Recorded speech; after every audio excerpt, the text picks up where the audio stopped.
Chairman ইসলাম green factory থেকে বলছে, সুজন নাম আমার। বা যারাই ভাই গ্রিন করবেন নেটের ভিতরে, এই নেট করবেন, এই নেটের ফিনিশিংটা এত সুন্দর দেখেন একটু।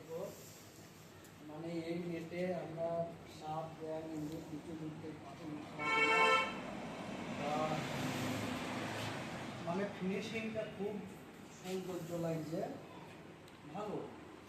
যারাই করবেন যেখানে করবেন এই নেটের কাজটা করবেন, এই নেটের কাজটা খুব সৌন্দর্য।